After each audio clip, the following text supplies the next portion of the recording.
Good morning. We're on our way over to the field where we had the fire over the weekend. Brock is in front of me. He's got the mower hooked up to the 7520. We're going to clean up around some of that. Where Dad had to run the chisel and just knock some of the weeds down. I talked to our straw guy yesterday. They're going to try and get it baled up this week, what's left over there, and really the rest of our stuff, and we need them to do so because we got stuff we need to do in these fields, and harvest is quickly approaching, so it's time to get it done.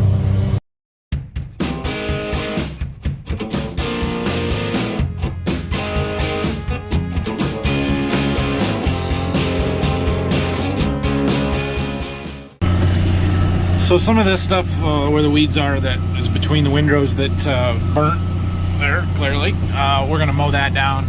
Dad worked this with that ripper along the edge here, so we're kind of going along the edge of that. I want to do on the other side. They were over here yesterday raking the windrows that are still here, so they're going to try and get this baled this week, but we'll mow a pass along the other side just to make it so they don't have to get too close to the dirt here and stuff. And then around the electric poles and some of that, there's just a few spots and pockets that it doesn't make any sense for them to try and bale it, so we're going to knock it down and try and spread what's left of the windrows out as much as possible. All right, we're going to follow him down here and see. He went kind of around what Dad chiseled through the center of the field to cut the fire off, and I'm going to go look down here.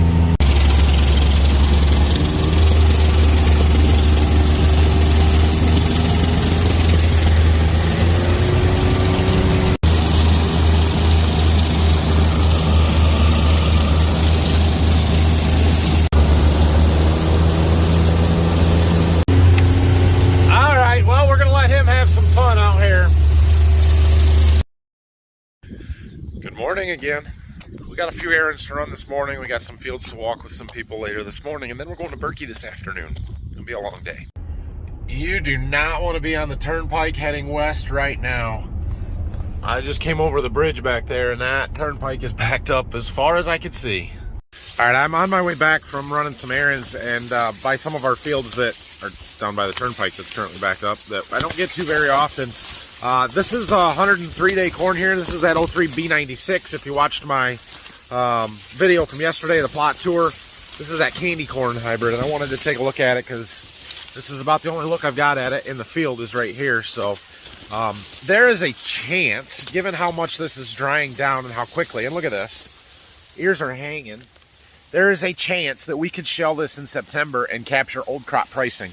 Right now at our local elevator, there's over $1 difference between old crop corn delivered in September and new crop corn October, November, fall delivery. And I don't know when that switchover takes place, but if we could shell this before that happens and sell it for $1 more than we would get a few days or week later, we'll do it, even if it is a little bit wet. Well, you can really see that beautiful dark orange kernels on this ear here. Wow, almost red.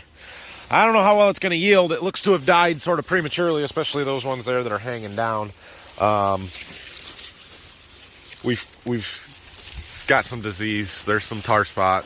It doesn't look terrible, but I did not spray a fungicide on this at tassel. I sprayed one early. So, yeah, I don't know.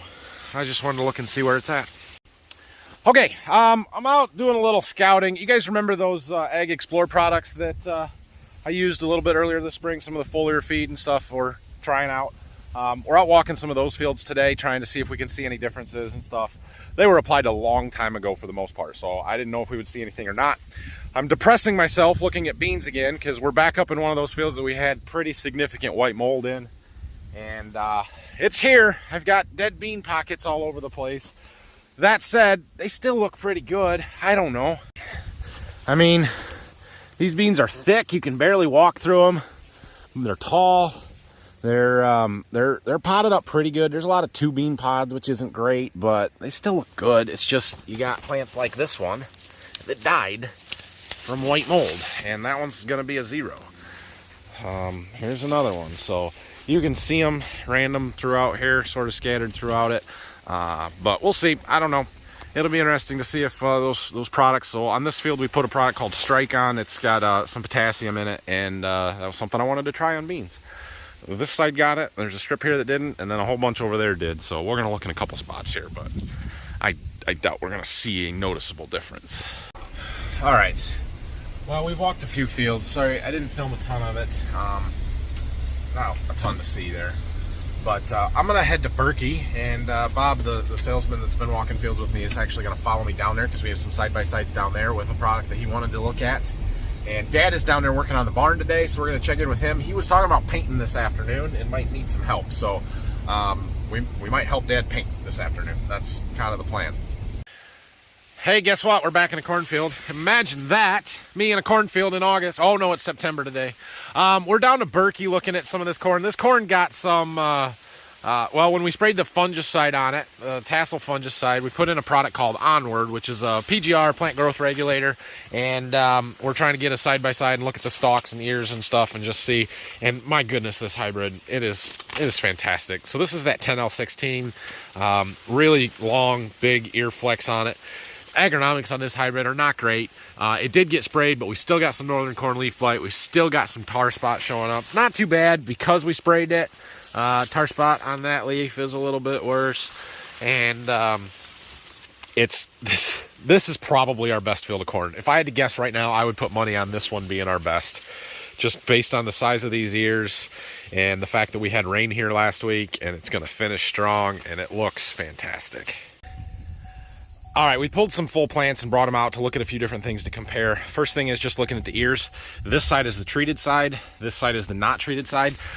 Just visually, maybe a little bit fuller diameter on this one than these ones, but that's tough to say. We're going to count the kernels and see, but that can be variable too because sometimes kernel depth is what you're getting. Also looking at the stalks and the integrity of them, the diameter, the thickness of that outside wall, and trying to see if we can see any of it breaking down at all or not. You're probably not gonna be able to see it on the video. This one is definitely the biggest diameter, but there's some variation in these three. There's some variation in these three. This one here looks to be starting to cannibalize itself and break down a little bit around that outside of that stalk wall there. Tough to say. Probably in another 2 to 3 weeks we'll be able to tell a little bit more there. Other thing we were looking at is the size of the leaves and the health. The treated maybe a touch bigger across the average of the three, but like this middle one on the untreated was pretty good sized, and so tough to say or tough to really see a whole lot of difference in them, but it didn't hurt anything. It may have helped. All right, well, we've looked at the fields and seen what we needed to see. Our beans have flopped over. They're not as tall as they were because they must have blown down or got heavy rain knocked them down or something. I don't know. They should spring back up when they lose their leaves, but it's pretty tough to walk through them at the moment. So I thought Dad was down here working on the barn today. He is not here. Now I think he was here earlier today because this window had not been trimmed out when last time I was here, and it is now. Let's see if his caulk is wet. Oh yeah, super soft. So he's been here and gone. He wants to paint this, so we're going to spray it, paint it white, just to protect everything. We are going to put steel on it after we're done with that, but we'll just protect the wood that's there before. So I think it's too windy today. We got a pretty good breeze, and we're going to spray it with an airless paint sprayer, and that's probably why he decided not to paint today, which is fine. Well, since Dad wasn't down to Berkey, I came back to Waldron here, and a little seed delivery. Can't see. There you go. We got our cover crop seed in. Check this out. This is oats and radish blend. It's what we're going to use for cover crop in the wheat ground that does not have clover growing in it. So hopefully next week sometime we will be getting our chicken litter spread, and then we're going to chisel that in. We'll use the ripper and work it in, and then fit it down nice, and then we'll use the air seeder and plant that oats and radish in it. So we got a couple hundred acres or a few hundred acres to do with that, which it'll be good. I wanted to come and look at our double crop beans here real quick. We're progressing quite nicely. Look at all the pods. We've got good pods. They got a ways to go, but they're growing. These are our 4 soybeans. 1, 2, 3, 4. Yeah, our 4. So they're moving right through the growth stages. Obviously, the yield's not going to be as good as our other beans because they don't have the height. They don't get as many nodes and many pods on them. But they're looking good, like they're going to finish and fill out, and if we can keep getting some rain on them, they should be halfway decent. That's good. I was curious about armyworm damage, so we sprayed Brock's alfalfa the other day, And I hear lots and lots and lots about fall armyworms around here and across all of Ohio, really. And I'm wondering if that's what some of this feeding is. And you're seeing these holes in these leaves.